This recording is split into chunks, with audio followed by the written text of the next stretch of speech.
Welcome back to another episode of the Hub on Hollywood podcast. I'm your co-host, James Rojas. And I'm Jamie Blanco. On this week's episode, we are going full spoilers mode on the summer blockbuster known as Twisters. Jamie has a lot of thoughts, a lot of opinions. She's very passionate about this topic, and we are getting into it. We are. Also, what we're getting into is a look at Deadpool and Wolverine having a big weekend, big week. Non-spoiler, we won't give away all the cool stuff that happens, but we will talk about our general thoughts. Our movie theater previews specifically getting way too long and out of control. That's a topic that I am deeply vested in, so I will be ranting about that also. What else do we have? Matt Damon, Casey Affleck are in Boston promoting their new movie. But first, we are getting into what everyone is talking about, Jamie, and that is breaking news coming out of Comic-Con San Diego. Now, Jamie, if you would have asked me, if you would have asked me if it would shock me if Robert Downey Jr. would return to the MCU, I would say no. That's not shocking. What is surprising, I would not be shocked because there have been rumors and discussions of him wanting to reappear in the MCU.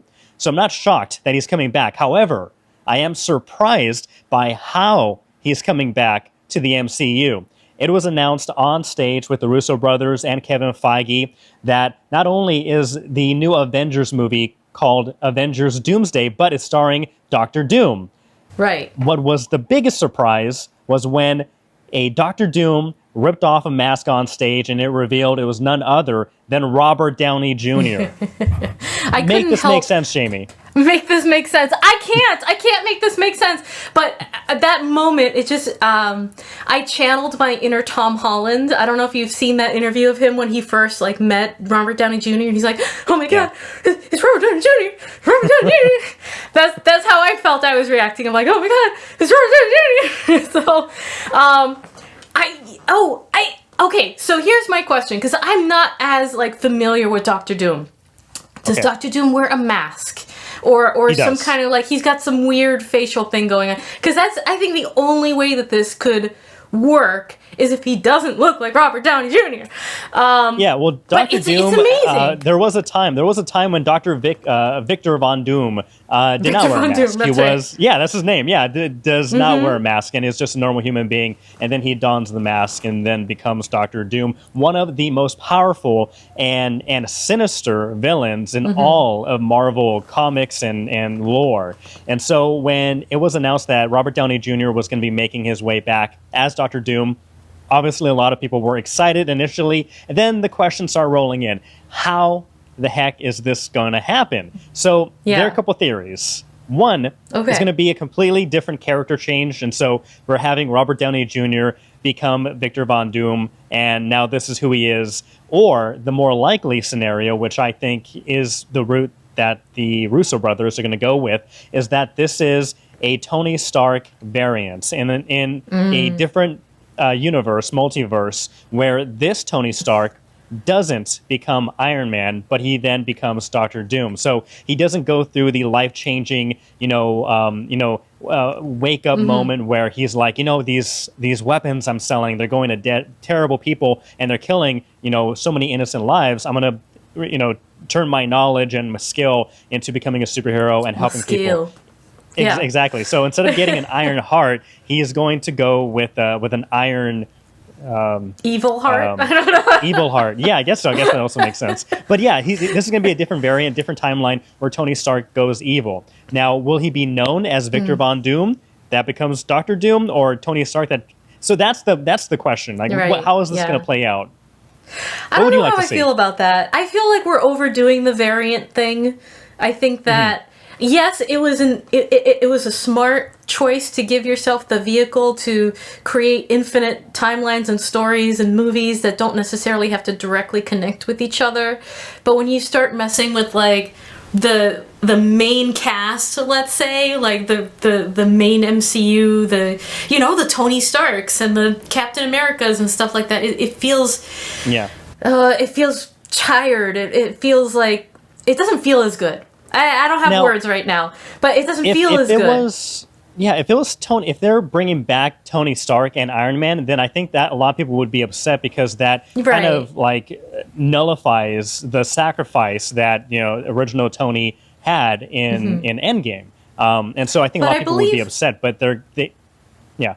Oh, sorry, no, I was just going to say on that exact vein. I'm sorry to interrupt, but Kevin Feige says that they are not going to be touching that original Iron Man and his death and everything that they meant to the MCU. That he's dead, he's gone. They're not going to be touching that and interfering with that storyline. That would cheapen everything. But that did not. But he's like, I never said a different Tony Stark. Right, exactly. Yeah. So I think this is going to be interesting. Of course, they already announced like the new Fantastic Four team, and people were already predicting. It's not a really hard prediction to make that Doctor Doom would be making his way into the MCU after the introduction of the Fantastic Four cast. But yeah, who is playing Doctor Doom? That's the big surprise. Do you think this is a big course correction, as in, the last phase of the MCU didn't work out well. A lot of people were not receptive to it, so they're kind of going back to the well and like, hey, let's bring back Tony Stark. We're gonna change our plan of what was the Kang Dynasty, that big bad villain story, because of obvious reasons, Jonathan Majors. And now we're gonna go back to we're gonna lean more, maybe even quicker than we expected, into the Doctor Doom storyline. And by doing it, we're going to play with the multiverse. We'll bring back Robert Downey Jr. We'll give him a big truckload of money, and he'll be more than happy to come back. And I think maybe this is like their way of, hey, we realized the last phase wasn't that popular, wasn't that good. We are course correcting. We're going to Doctor Doom. People love that character, and we're bringing back this big, returning star to play it. And the people are going to be, curious. They're going to tune in. They're going to watch the movie to see how this plays out. So, do you think this is a big swing to try to save the MCU? Absolutely. I think you'd hit the nail on the head. That's exactly what this is. It does. There's a whiff of desperation, I think, in this move. But it is good that Robert Downey Jr. wanted to return to the MCU. It wasn't like Kevin Feige was at his doorstep with a giant boombox, desperately asking him, begging him to return, right? Maybe it was. I don't know. That would be really cool. And I would just like to see the footage. RDJ is just very nice. He's just being very nice, saying, I also wanted this. And so, but yeah, leave the money in the back pool. Thank you. Yeah, exactly. Just leave the truckfuls of money right back there. I think that was my initial thought. My very first thought when you sent that to me. I'm like, oh God, they're trying to save this. They're trying to revitalize the MCU. I think it is very obvious that the last phase was not as successful monetarily and just in the excitement of the fans. So I think that they're trying to bring back that excitement and bring course correct, like you said, bring all these movies back on a different track after everything that happened with Jonathan Majors and a lot of the new spin-off movies and characters and things like that. But will it taste the same? Will it feel the same with Robert Downey Jr. as someone else? I think so. I'm not opposed to it in any way. Robert is such an amazing actor. And can we just talk about for a second what an incredible showman he is, right? Comic-Con, Hall H, Saturday night, and the big reveal. He was dressed as, there were all of these Doctor Dooms with the hoods and the masks, and he just comes up and he rips that mask off, and he's like, and he puts his arms out like he's MCU Jesus, and everyone just loses their minds. Is back. right. The true MCU Messiah. That's funny. God, the showmanship, right? How did you feel when you just saw that? Because he's such a showman. Well, to be fair, I woke up in the morning, so I woke up to the news, so I saw the headline, and then I saw then I saw the video. I'm like, of course, that's the way RDJ would reveal himself. That's how they would break the news to everybody. So it made sense. He's a showman. People are excited. This is definitely creating more buzz for the MCU, which they most desperately needed. I know Deadpool and Wolverine, which we will talk about soon, helped, show people, the MCU still has life. People are still interested in these characters and this world. You just got to do it right. You just got to do that thing that will bring people into the theaters and care about these characters and care about the story and care about this world. So, time will tell if this is going to work. I was actually I was concerned that if they didn't get that, because my theory is that this is a Tony Stark variant that turns into Doctor Doom and not just a recast. Like RDJ, that was Tony Stark. Now RDJ is Victor Von Doom. I was concerned like they wouldn't do that because I think that would be blasphemy. And I have a couple examples for this. It would be like if say in Twister, the first original Twister, and Bill Paxton was still alive, R.I.P. But if he was still alive and he came back in the movie Twisters as like the real estate Texas, root and shoot 'em guy, greedy guy stealing property from, or like, buying property from people who've been devastated. If it was Bill Paxton from the first movie as a tornado researcher to Bill Paxton, the same actor, but as a different character being this new guy, people would be like very upset. I'm like, this makes no sense. And it would be like, and here's another analogy because I'm full of them today. It would be like if Mark Hamill obviously plays Luke Skywalker, but during the prequels, he came back as Count Dooku. It's like, wait a minute, that's Luke Skywalker. You can't just recast, him as another role. And so that's what that's why I'm going with it's a Tony Stark variant in a different universe who doesn't turn into Iron Man, who turns into Doctor Doom. So I think that's the best route, most likely route they'll go with.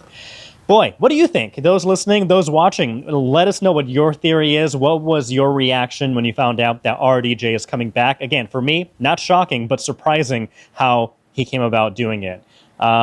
Very cool. Talking about not coming only back. an excite. Exactly. Yeah, I was going to say we were going to say the same thing, talking about coming back and having such an exciting weekend this weekend, James. We got RDJ at Comic-Con, and we had Ben Affleck and Casey Affleck promoting their new movie, The Instigators, at Fenway Park. Take two. We have Casey Affleck and Matt Damon. Isn't that what I said? No, you said Ben and Casey, but we're leaving it in because Ben, I'm sure he's somewhere in Boston. That's what I meant. I am sure he is somewhere in Boston. It's fine. I'm sure he was. I'm sure he was there.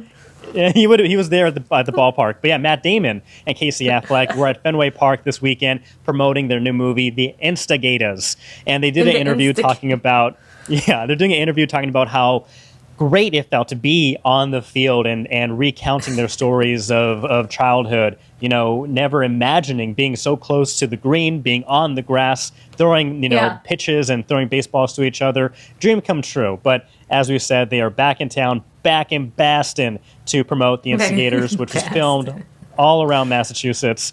And it looks pretty good. I thought it was going to be a darker tone movie, like a crime thriller, but it seems to be like a comedy, heist movie. It seems like it from the trailers. Yeah, and it was really exciting when it was filming here. We brought you the casting calls for background on that one. Lots of chase scenes going all over Boston. And so not only do we have these exciting, things going on all around the city when they were filming this movie, in my kind of villainous capacity, I was kind of like laughing when they would shut down these major arteries in Boston, and then you get like the real feel of the Boston anger and the cursing and the swearing, and because they shut down oh gosh, what's the stretch there that takes you to Fenway? The lever connector takes you to the lever connector takes you to no the road that goes along the river. And goes past... in the back bay, right? Yeah. That takes you to... Storrow Drive? Storrow Drive! There we go! They shut down Storrow Drive, and then they shut down the road on the other side of the river. And, I may or may not have been there, and I may not have felt like a villain taking over the world walking down Storrow Drive, and it was completely empty except, the film crews and things like that. You feel the anger reverberating off the rest of Boston. And then they see it's Matt Damon, and then they're like, okay, fine, Matty boy, you get this one time. You get this one pass. One time. Yeah, and then Matt Damon's throwing Dunkin', gift cards and sunglasses, and the world is right in Boston. That's all you need, really. And then the world's right, exactly. That's all you need to do to placate and pay them off for that. So no, but I'm looking forward to this movie. It's is it Apple? Is it an Apple series or Netflix? Or I'll look Prime? it up. Or a Peacock? You talk, I'll find out. Or a HBO Max? Or a Hulu? Or a Disney Plus? You could keep going forever. You could keep going forever. I could keep going, which is the terrible, sad thing. That's. I was surprised with how TV Plus. much I listed. Apple TV Plus. Oof, Yeah. okay. Yeah. Well, can't wait for that one. Jeez. Oh my goodness. I know there was like 5 more that I missed, but that's terrible and exciting and a mixed bag of stuff.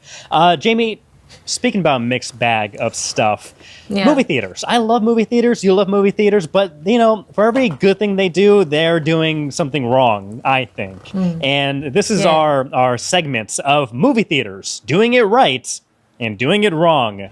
There'll be some flashing music and some other sorts of things. This will be a weekly event. This will be a weekly segment. But I came across this thing on Reddit where someone posted a picture, which I think is genius, because oftentimes I'm looking on my phone after watching a movie, whether it's MCU or what have you, and I'm Googling, like, hey, does this movie have an end credit scene or a mid-scene, mid-cut?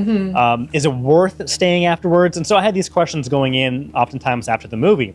However, there's this one movie theater, which we don't know, unfortunately. So if you know which movie theater this is doing this, please comment down below, send us a link, because apparently right when you go up to the ticket booth, the ticket counter, to buy your movie ticket, there's this sign that says, is there an end credit scene? And there's a column for yes, and there's a column for no. And it shows all the movies that are being played. And so for this one, this was taken a little while ago, but they had, is there an end credit scene? Yes for Bike Riders, mid-roll scene. Inside Out 2, mid-roll scene, plus after credits scene, and Trolls Band Together. And then for the no column, Bad Boys, Ride or Die, A Quiet Place, Day 1, Horizon, An American Saga, Chapter 1. And so I think that's genius. I think it's simple. It's straight to the point. It lets people know, like, okay, do I have time to go to the restroom afterwards, or strategize? But I think this is a good idea. One thing movie theaters are doing right. What do you think about this advisory beforehand? I'm gonna fight you just for fun. I think they're doing wrong, okay? Oh, no. When I go to the movies, I don't want the movie theater telling me what to do. Don't tell me what to do. Don't tell me what it's giving you the option. I want to find out myself, James, okay?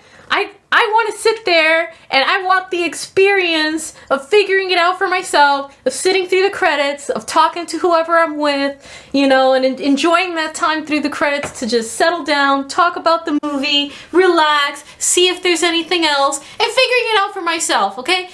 I don't like people telling me what to do. I don't like people telling me what's up, because then I get disappointed on the front end. I'd rather get disappointed on the back end. How about that? Quite the stance. Stance, I think. I think that is very interesting, because you gamble to be disappointed instead of like being happy knowing, oh, there's an end credit scene, or knowing I don't have to wait and waste my time to see if there's an end credit scene. You like to gamble with your endorphins, your emotions. Interesting. That's a hot take. Roll the dice. Let's just roll the dice. Roll the dice. Okay. Well, you know where Jamie and I stand. Where do you stand? Do you like this little warning at the ticket booth saying, advising you whether or not a movie has an end credit or not, whether to save your time and not waste it, or to gamble and to be disappointed, or maybe rewarded, with an end credit scene if you want to look at it that way. Wow. Well, Jamie, I guess that's depending. That is a good thing and a bad thing that movie theaters are doing. But one bad thing that I think many theaters are doing is I feel like they're lengthening the preview time before the movie starts, which really grinds my gears, because the last movies I saw, they included Longlegs, A Quiet Place, Planet of the Apes. Usually, I go to the AMC movie theater. I'm a stub member. Woot. Usually, the trailers or the previews before and all that stuff were about 20 minutes long. Okay, so I could time it so I could walk into the movie theater right when the movie is about to start usually. Sometimes I show up a little bit earlier with my food or whatnot, and I take it, I accept it, 20 minutes long, sure, trailers, and then the promos for the AMC theater and the Dolby lights and the yeah, whatever. I get it. But these last few movies I've been to, they're 30 minutes. One of them was 30 plus minutes. I think 33, 34 minutes long. When, for example, the showtime says 11 o'clock. Okay, I'm going to walk in maybe 15 minutes late and watch the movie in 5 minutes starting. But then you wait another 15 minutes and then the movie starts. And so it bugs me that, one, seemingly this isn't just an AMC problem because I posted this question to Reddit and other people are saying that they too have noticed the length of the previews being extended with ads and trailers and promotional, they're promoting the movie you're sitting in, the theater you're sitting in already. You don't need to do that. You won. You got me. I'm there. You don't have to tell me to come back and watch movies there. Anyway, I think it's false advertisement to an extent. I think it's false advertisement to an extent to say the movie starts at 11 o'clock and then it doesn't start till 11:30 or 11:35. And by then, I'm already halfway through my popcorn. I'm already through my nuggets. I'm through my candy, my drinks. Like, what are we doing here? Jamie, what do you think about this? Have you noticed? Calm down, Have you James. noticed? Calm down. No, I will not back down to this. I will not back down to this. Do you notice the previews getting longer? I have noticed the previews getting longer. How do you keep kids? How do you keep your kids from getting restless? You can't. Well, look, you can't. I have two very, very different children, and let me tell you what. I have two very different children. I have one child with ADHD that, the long previews and then sitting through the movie, it makes it really difficult because now that we're halfway through the movie, he's already lost interest. He's spinning in his seat like the poltergeist, like the Exorcist, and, falling on the floor, and I can't keep him still. And then I've got the other child who is like a little mini version of her father, who she's sitting quietly and nicely and perfectly. And during the credits, right, during the previews, I'm trying to get into her candy because she's not eating her candy. And she's like, no, mommy, I can't eat my candy until the movie starts. Wow. She's 4. She is 4 years old. What a cinematic angel. No, mommy, I'm not going to eat this candy until the movie starts. And then as soon as the movie starts, she's like, okay, mommy, you can open my candy now. I'm like, who is this child? Your daughter is a hero. Where does she come from? What is this alien? Because I identify with the first kid who's spinning in their seat like a poltergeist.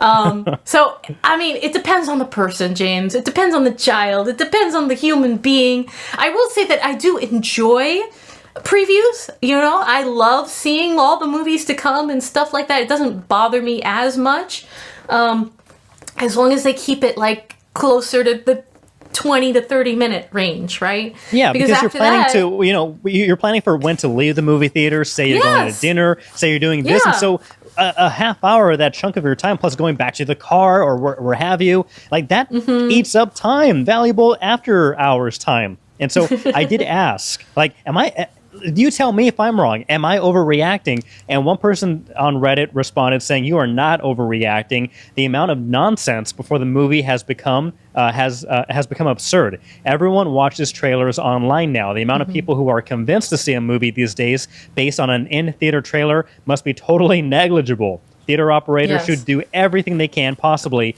to attract customers away from watching movies at home. One counter to this, or not counter, but maybe explanation, is that these ads that are now being thrown into the preview, the half-hour preview now, it makes the movie theater money.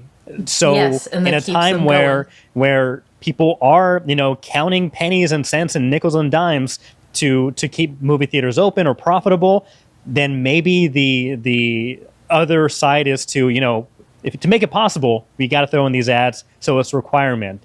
I don't know, however, because, again, stop me if I'm ranting too much, but for AMC, for example, I went to the Dolby Theater, so they have the obviously the Nicole Kidman, which they should only have that one, I think, but they've shortened that one. However, but now they've introduced, whether it's AMC or Dolby, the extra, a minute or 2 minute, self-grandiose, or what's that word?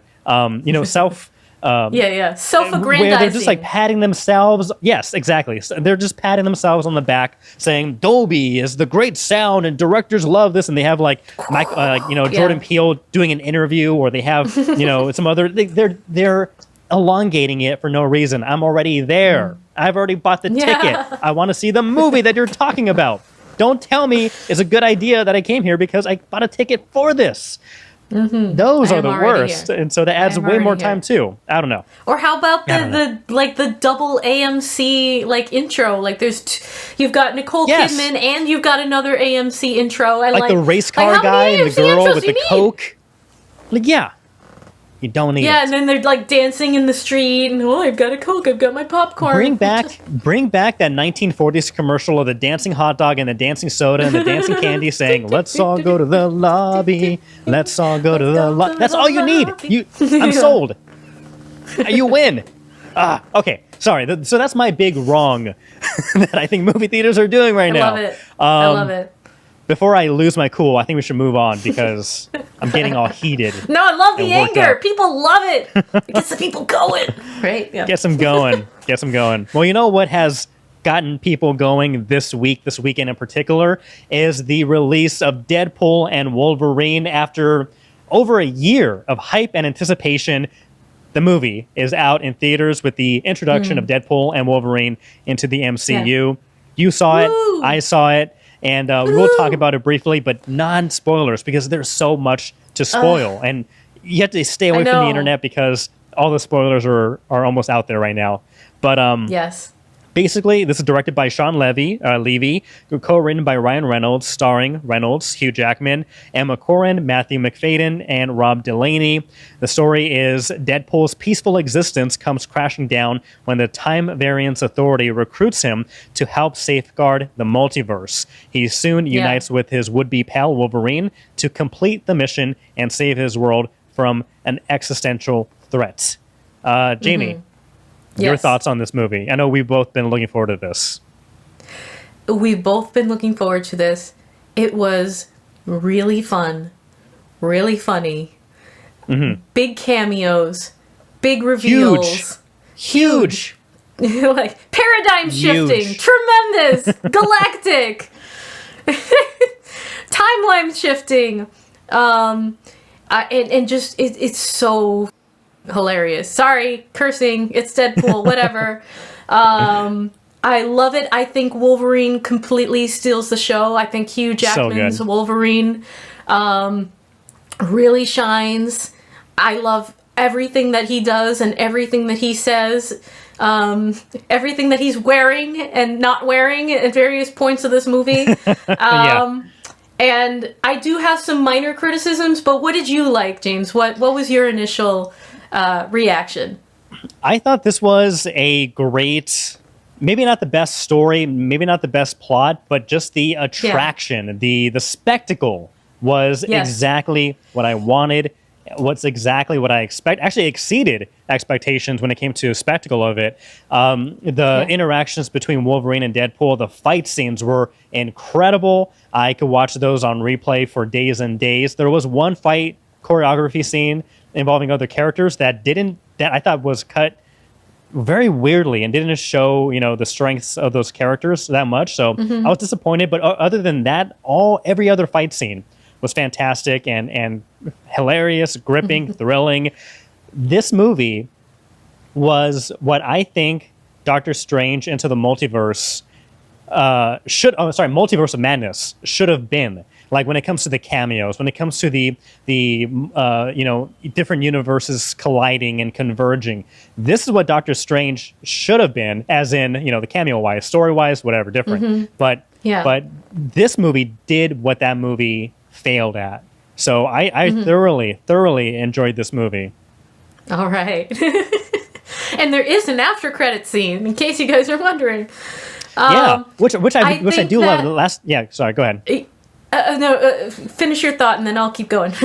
No, I was going to say that I do love, speaking about an after credit scene, one thing that they do not only there at the end of the movie, which you should stick around for, or mid-credit, but throughout the movie too, it was really a paying tribute to the 20th Century Fox Studios superhero characters, because obviously we know 20th Century Fox was acquired by Disney, and so it was like that blend of Disney MCU property, blend of the Fox Studio characters, and I thought it was, and the ending was very nice to see. I think a great way for Ryan Reynolds, Hugh Jackman, and the team to acknowledge what came before them. So I thought that was really cool. Yes. You take all of those characters and IPs, you throw them in a bowl, you sprinkle some curse words on them, you mix them up real nice, and you get this movie. But I do agree with you when you said that the plot was the least interesting thing about this movie, and I completely agree.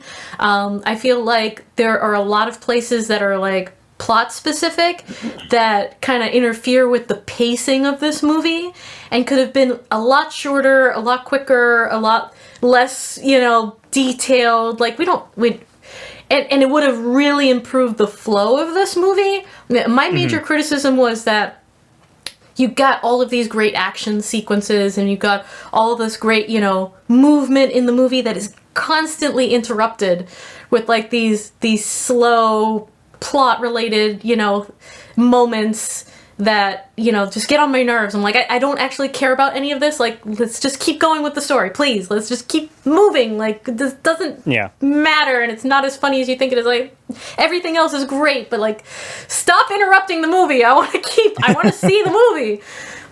So that was my only criticism of it. But I think that everybody will really enjoy this, especially if you are a fan of superhero movies, and not just the MCU, but like just in general of film and cinema and superheroes for all time.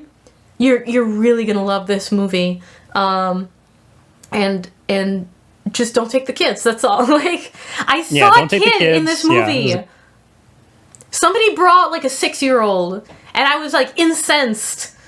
I'm like, this child better be wearing headphones and blindfold. Like, what is that child doing here? Yeah. And behave well, okay? Don't bring your kids. Behave well in the theater. The guy sitting next to me, too. Like, my husband was watching the kids so that I could go and see this movie. And the guy sitting next to me, the people sitting next to me, James, let's just talk about movie behavior for a second. One guy had his foot up, like there was like a little wall in front of us. He had his feet up on the wall the whole time, blocking like a third of the screen. I'm like, are you kidding me, dude? Like, I don't want to have to lean my head over the whole time to see this movie. And the guy next to him took his fucking shoes off and had his stinky feet, his stinky socks up on the wall. And so it was like just a line of feet and smelliness like next to me. I'm like, what the hell's going on here? And like, I'm all alone in theater. And like, I didn't want to like tell them to stop, but like, let me use this platform. Let me use this platform to say, don't do that. Don't do that. That's all. You're nasty. That's all. You're nasty. You're nasty. You're Jack Nasty. Oof. But I do recommend the movie. The movie's great. A lot of twists, a lot of surprises. This had some of the best audience reactions since Spider-Man: No Way Home. Like, the Tobey Maguire, Andrew Garfield reveals. This had like similar some of the cameos that came out. Like, people were like, "Oh my god!" I was surprised too. I wasn't screaming, but I was grinning ear to ear, and a lot of people were cheering. And so it was a good movie theater experience. So check out Deadpool and Wolverine.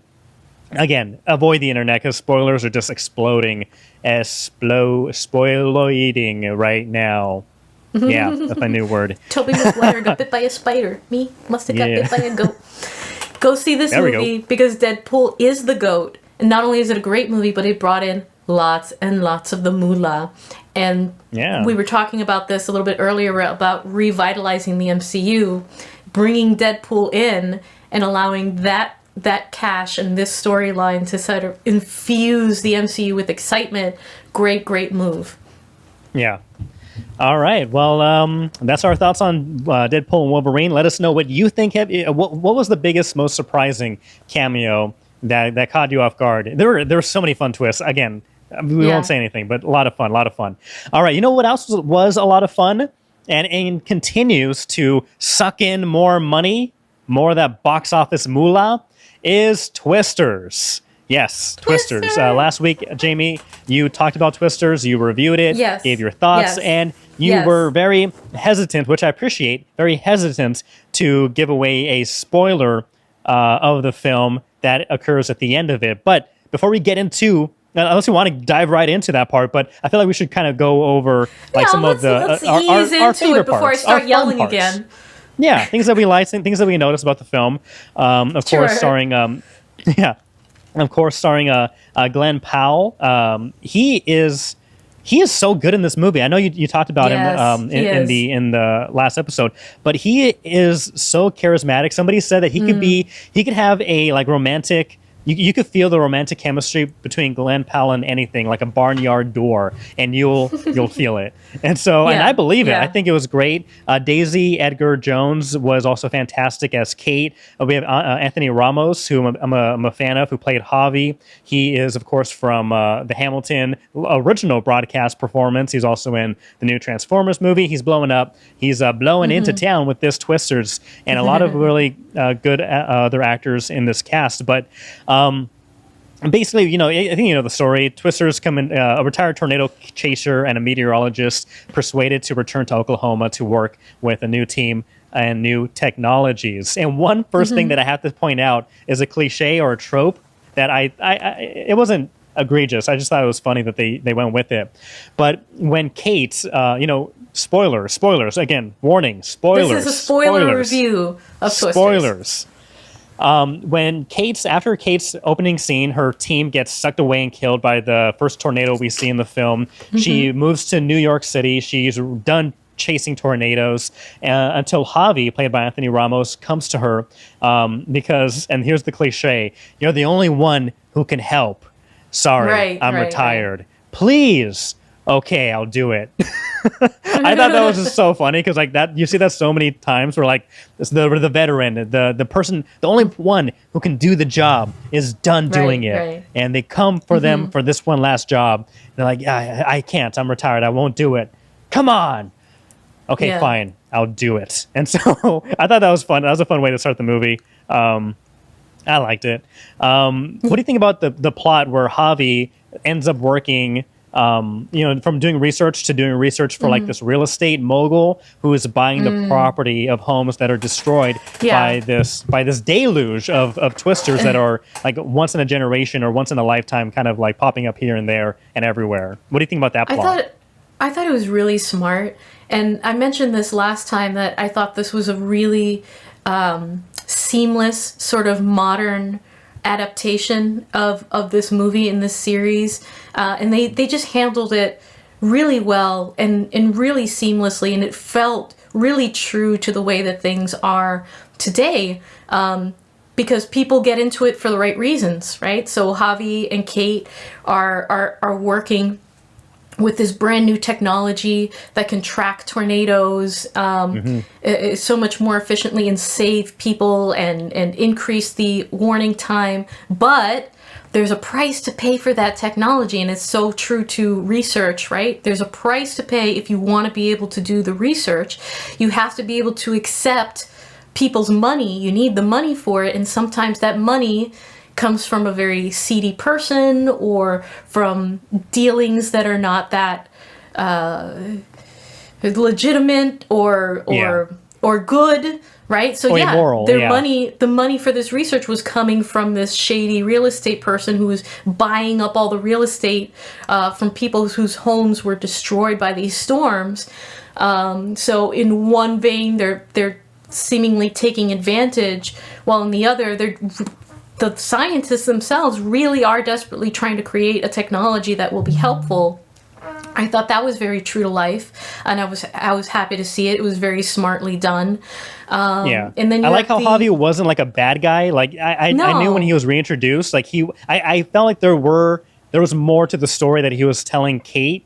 And then obviously when she runs into him and Javi's partner and the real estate guy at a diner, he's like, "Oh, we'll see you. Just have breakfast. We'll talk to you in a few minutes." Like kind of like shooing her away while they talk business. And so I do like. I even before then I was like, "There's something Javi isn't telling Yeah, it's fully being fully transparent. And so he's not evil or bad, but I think he understands, like, yeah, there's like gray area of like, we need money, we need funding to create this technology to track and, you know, help people, but while also taking money from somebody who's benefiting from the misfortune of those very same people. So yeah, but I do like that gray area that he lived in. Exactly. And then I thought they did a really great job with Powell's character, the YouTube tornado wrangler, you know, crazy guy, because that's very true to life too. There are people like that on the internet, and everything being digital, and YouTube being as influential as it is, and all of the tornado tourists, because that is true. That is true. There's a lot of those out there now too. So I thought that was very natural as well. And what was really great about that as well is that they got a lot of those real YouTube storm chasers and put them in the movie. Like, these are real storm chasers that you're seeing in the movies. And there were times when this production had to be shut down because of the weather, and these people would take the main cast out tornado chasing during the filming of the movie. So it was just Inception, you know, sort of. And I'm sure the cast had a real great time, you know, experiencing this in real life, what their characters do in real life. So it was just kind of meta, kind of cool. I like the misdirect. All the way around, a good adaptation, good update, in natural and true to life. What were you saying? Yeah, I like the misdirect where, like, in the trailers and from the very beginning of the movie, you're kind of led to believe that these guys are in it for the YouTube fame. They're shooting fireworks into tornadoes, and it looks really cool. And, you know, and to shoot that and to sell T-shirts, sell mugs, sell stuff, and it's all about, like, you know, just exploiting the situation. And there is, again, that gray line where there is a mix of that, but then we are shown that later in the film, and they say this outright, is that they sell merchandise to, like, the fans, to the people who love watching their videos, but then they're using that money to turn that around to help people whose homes, whose communities have been devastated by tornadoes. And so I like that kind of misdirect of, like, oh, you know, Glenn Powell and his ragtag of storm chasers, oh, they're just in it for the money, they're in it for the YouTube clout. But then they come in with that switch of, like, oh, but, you know, they do this to obviously make revenue and to get followers and to raise money, but then they turn around and use that money to help people. So, you know, I thought that was fun. It's a great perspective. What else do we have? It's a great perspective because it shifts who you think the bad guy is, right? Shifts in the movie with what the main character Kate is learning. So you're taking that journey with her. I really love that. I really love that. I really love the visuals too, James. We talked about a little bit. If you've watched the 1995 Twister original, those were the 1995 tornadoes. This looks so realistic, so gorgeous. Like the big skyscapes and the colors that they managed to capture on film, and the way that these are CGI tornadoes, but the way they were so realistic and so incredibly done. It was just gorgeous. It was just stunning to see on the big screen. And it's like the sky is a character. The sky is a character, and you're getting sucked in. It's like you were there, and you can see it all, and it's just definitely a cinema experience. You have to see it in the theater. And speaking about that, so gorgeous.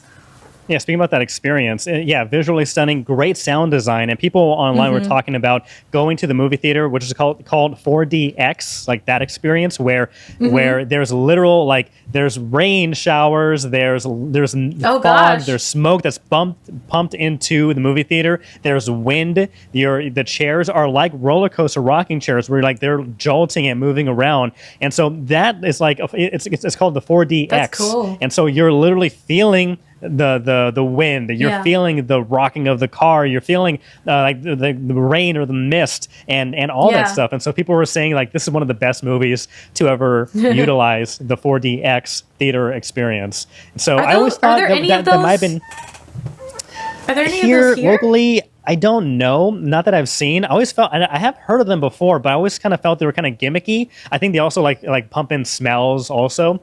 But I thought it was kind of gimmicky, and it wouldn't really work. But for a movie like this, apparently a lot of people said this was the perfect movie for 4DX. So I thought that was really cool. I liked, they had unlikable characters killed off. I guess that scene where I think it was at a motel, where you have like a boyfriend and girlfriend or somebody arguing with the hotel teller, and they're saying, oh, this isn't working or whatever. And then Kate comes in like, hey, you guys got to move. The tornado's coming. They're like, blah, blah. So they're clearly unlikable characters, like annoying characters.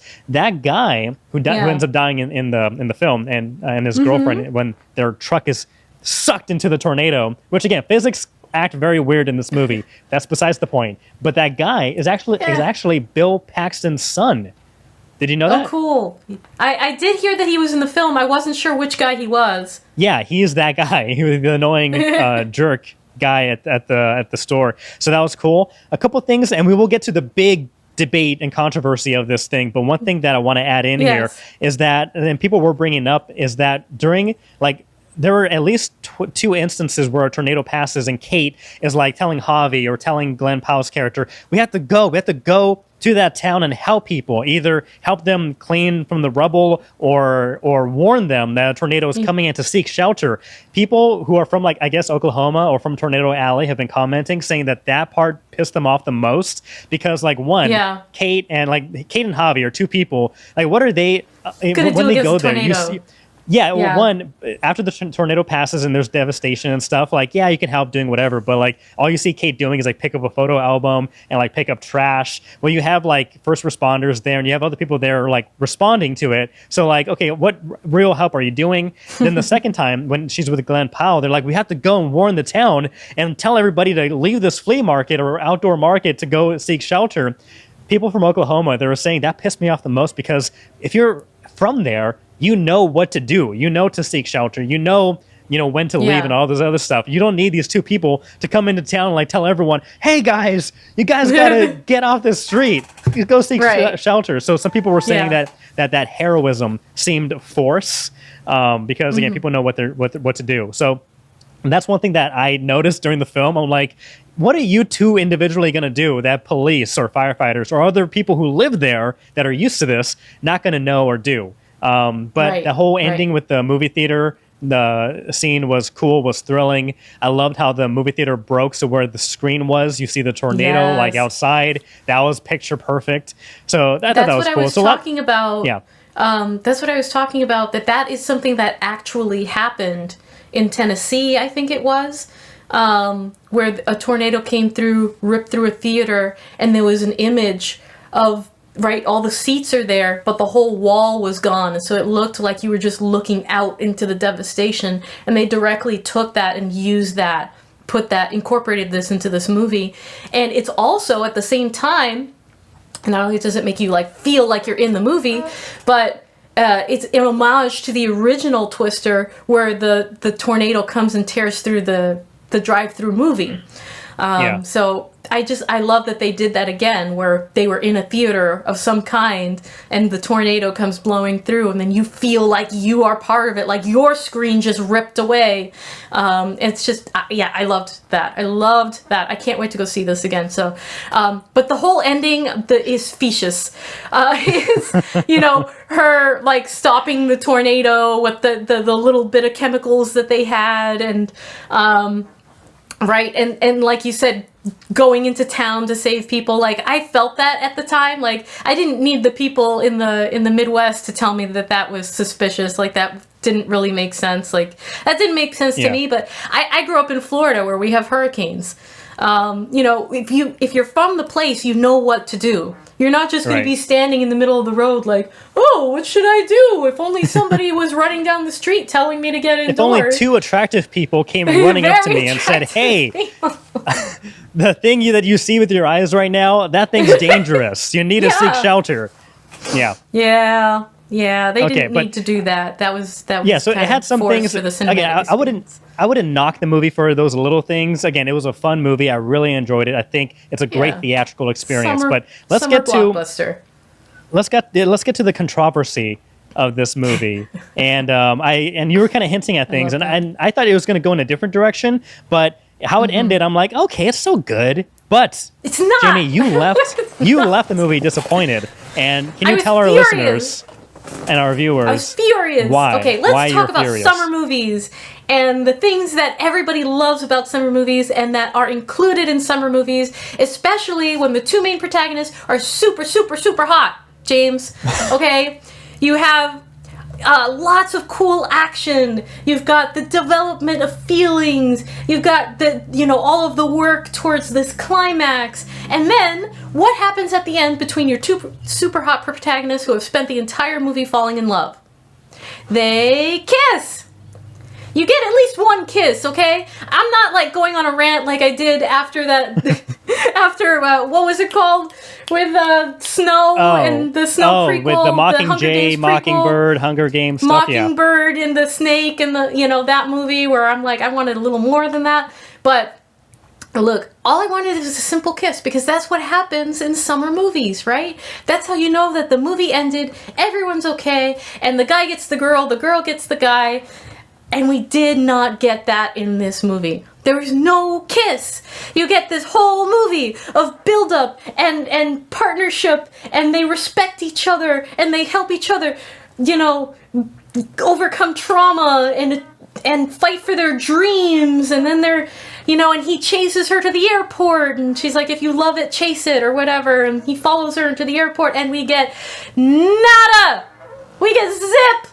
He does not kiss her. He takes her suitcase and they walk back to the car and they go and they chase a tornado again together. They don't walk back to the car. They run back to the car. They run back to the car. There's passion there. That's fine.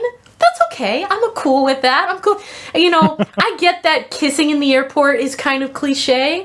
There are a million other ways that you could have done it. They could have run back to the car, unscrewed it from the pavement, run towards the tornado, driven towards the tornado, and kissed in the car. Or, you know what? There were mid-credit scenes. There were mid-credit scenes of them now. They're a team, and they're in Oklahoma together, and they're all with their friends, and they're chasing tornadoes. That would have been a good time. That would have been a good time to have a kiss or something, some sort of affection, some sort of closure or climax in the relationship department. But no, that's not what happened, James. That's not what happened. And I'm kind of upset. I'm a little upset about that.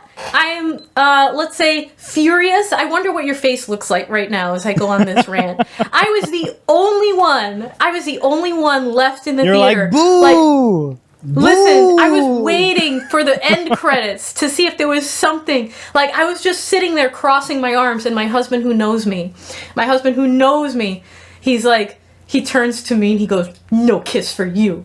And I turned to him, I'm like, well then no kiss for you either. Okay? See, I don't want to shove it in your face. Relationships. This movie is ruining relationships.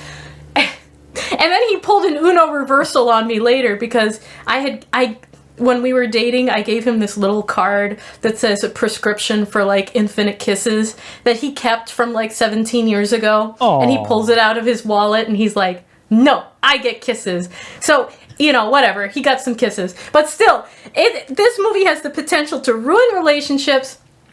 And we can talk about why. We can talk about why there was no kiss. I kind of get it. But look, I'm just saying that in the moment, I was furious, and then I was ranting about it through the whole credits, and no one else was as angry as I was. And I want to know why no one else was as angry as I was. What do you think about it, James? What do you think? I don't know. Quick, but before I get into my thoughts on the no kiss, one thing I will say, and not to shove it into your face, but having a little advisory board at the ticket counter saying whether there's end credits yes or no would have helped prevent the even more devastation after waiting throughout the entire credits and not seeing a kiss. So that aside, I'm just saying that would have helped in this scenario. So I think I win. But two, going to the kiss, like they only knew each other for a week.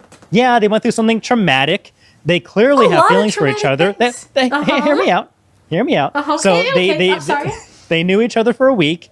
They clearly went through something traumatic, but that obviously had them grow closer. They bonded clearly, and at the end of the day, this movie isn't about Kate finding love. This is a movie about Kate finding love for herself for the love of tornadoes and for Kate saying goodbye, or at least accepting the trauma that happened to her in the past. This is a movie about Kate, not Kate finds love, finds tornado. So I think ending without a kiss and them, because I don't know. I think that maybe not, but it may undercut her growth, her personal internal growth as a character, maybe. And two, I think them, hearing over the loudspeaker at the airport, oh, there's a big storm coming, yada, yada. And they both look at each other and then they're like, it's on. Like, that's like, and they run off to chase that tornado. I think that was their, quote, kiss. That was their cementing. They know they love each other, or at least at the very least, they're into each other a lot. So I think that's all it needed. I know, like you said, kissing in an airport after running to the love is super cliche. Yes. Maybe some people like that, maybe like yourself. Other people, I think they can do without it. I think that it served its purpose. You get what was happening. I felt complete, but as soon as that happened, I thought, oh, this is what complete. Jamie is not happy about. And I will say, when you were avoiding the spoilers from last week, I really thought you were going to say, I thought what was going to happen is that they don't end up together, that they shake hands, they're like professional and like they do their thing, whatever, and that but like even from the beginning of the movie, you could tell there was like sexual or romantic tension, and so I'm like, how is this going to end? Because are they just going to cut it off at the end? Like, how's this going to end based off what you were saying before? But no, they do end up together. They do go off and chase what they love together. And I thought that was a fine ending. I thought it was a swell ending. Okay. Swell. Well, let's talk about the director. Let's talk about the director real quick, because after this, I had to go home and do some research. Me too.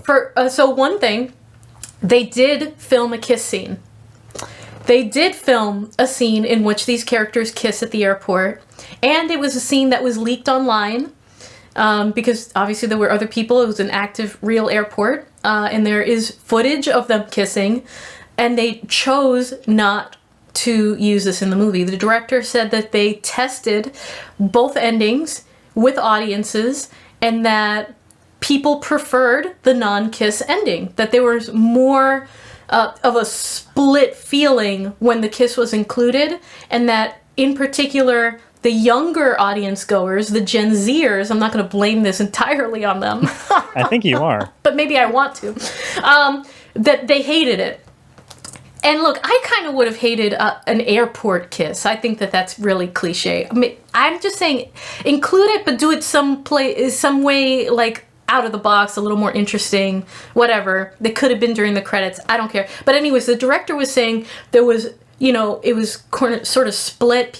Half the people didn't like the kiss at the end of the movie if it was in the airport included, and it was a lot less controversial without it. So they kind of went in that direction, and he said that it felt like a relief that maybe these characters, maybe they do get together, but that they can have their kiss in private.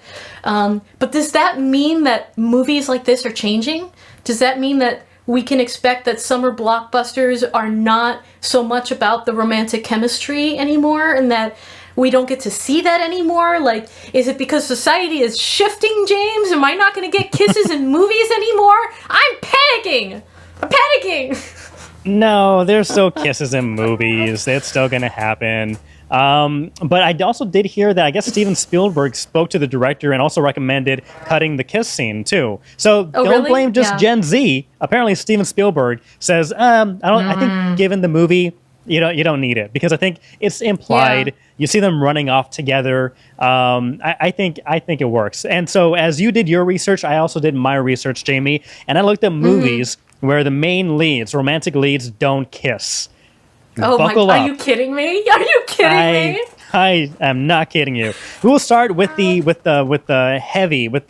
biggest non-kiss moment between two romantic characters after a traumatic experience that you don't need in the movie.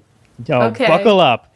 Let me remind you. Let me take you back to the 90s for this old classic, Jurassic Park. We have Alan Grant and Ellie Sattler. They're together. Alan even tells... they are together. Alan tells, what's his name? What's his name? The guy I'm talking about. I'm blanking on his name. Jeff Posing Goldblum. shirtless. Jeff Goldblum. Yeah. He tells Jeff asks, so are you and Ellie a thing? He's like, yeah. He's like, oh, okay. He's like, yeah. So they are a thing. They're romantic. And at the very end of the trauma of fighting dinosaurs, they don't kiss because they don't need to. You don't need to see that. Okay. You just know that they are romantically inclined. At the end, where they're in the helicopter and she sees the two kids like cuddled up on Alan and they both look at each other. They just smile. That's all you need. All right, here's my rebuttal. Happy ending. Hey. Here's my rebuttal. Okay. Here's my rebuttal just for that one. Okay. It was more important that he had the character growth of like he hated kids so much and now he's like protecting these children. Second of all, I had no idea they were together. There was more sexual chemistry between Wolverine and Deadpool than between those two characters, so that's my rebuttal. They were too busy fighting dinosaurs. I'm sorry they didn't have a time to cuddle. But no, I still think my point stands. So Jurassic Park, Sleepless in Seattle, Tom Hanks and Meg Ryan, they don't kiss. They don't kiss. But they don't. Look it up. They don't kiss in that movie. Also, I do not remember that. Okay. No. Spider-Verse, the Spider-Verse movies, Miles Morales and Gwen Stacy. There is obvious, especially in the second one, obvious romantic connections, romantic inquiries on each other. I'm fumbling my words, but there is that chemistry there. That will they, won't they? Romantic inquiries. I'm going to use that from now on. That's how I propose to my wife. Romantically. I asked my wife, do you have a romantic inquiry of, will you wed me? But there's that tension, and yeah, there's that clear affection for each other, that romantic affection for each other, that they like each other, but yet no kiss. You don't need it. So they were young. There's some great. They're teenagers. They have movies where like high school love and all that stuff. So it's fine. Anyway, so that's just a quick research of movies where romantic leads don't need a kiss to cement a finale. So well, that's that where was I how rest many? my case. 2, 3? So would you like me to pull up the list of the hundreds of movies? Because it's cliche, Jamie. It's cliche, Jamie. We're running short on time. That's why I'm keeping it tight. Okay, all right. But let us know what your thoughts are. Yeah. Kiss? No. Are you team #kiss? Kiss a twister? No kiss a twister? What kind of hashtag can we get rolling? Twitter kiss? Hashtag Twitter kiss. Kister. Oh no.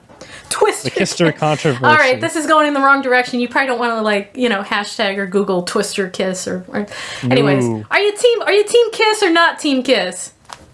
Let us know. Do you like the band Kiss? Below. Let us know. All right, Jamie. Well, I think it is at that time. Kiss.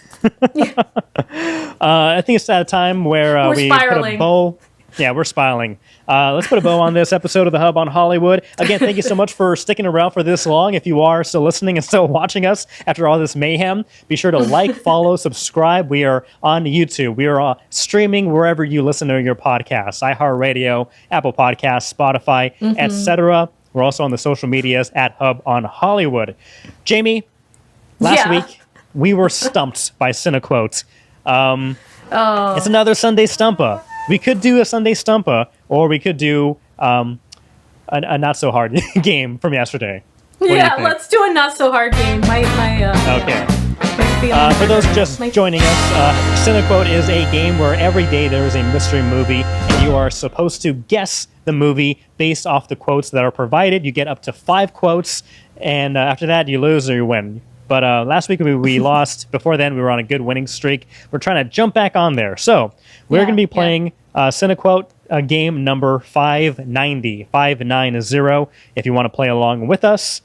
Jamie, if you are ready, we can go ahead and start with quote number 1 in 3, 2, 1. I saw you, but the vision was different. It would change. And there was no one answer, no clear fate. Like your future was undecided. What is it?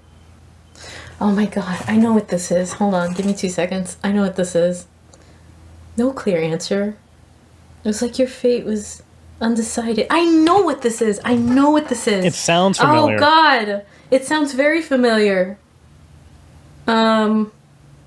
Give me a second. I know what this is. Don't Google. Oh, it's Encanto. Oh, you're right. Bruno. You're right. It's Bruno. Okay, Encanto. Talking to what's her name? Mirabelle. My Encanto, my text isn't working. Okay, I'm writing Encanto. Submit. It's Encanto. All right. I've watched the movie enough. I've watched it like 100 times, so... Same. That's good. All right. We end on a high note where we both agree on something. All right. This is fantastic. I love this episode. This is a lot of good stuff. We broke some news regarding the MCU and Robert Downey Jr. coming back. Talked about Matt Damon, Casey Affleck. Again, if you want to stay up to date with any news, casting news that's happening here in New England, here in Massachusetts, Hollywood East...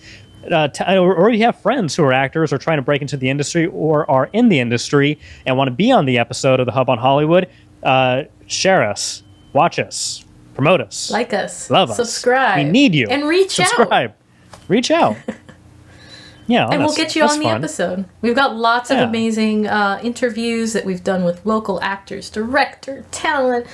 Check out those episodes. More great interviews in the future. More great movie fights. I feel like we fought a lot this episode, and that's always fun. But it was good to vent. It was good to get it out. That's this right. Is my therapy. I feel lighter now. that I got to get that off of my soul. Go watch a romantic comedy where all they do is kiss for 2 hours. Okay, Jamie? That's what I'm going to do now. Yeah, thank you.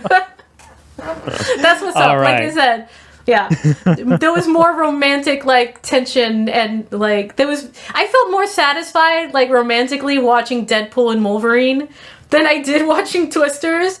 But anyways, that's neither here nor there. I want that to be weird. like when they put reviews and trailers. I want that to be that quote that you just said to be in the new Deadpool and Wolverine trailers when they come to streaming. I just want that. Yeah.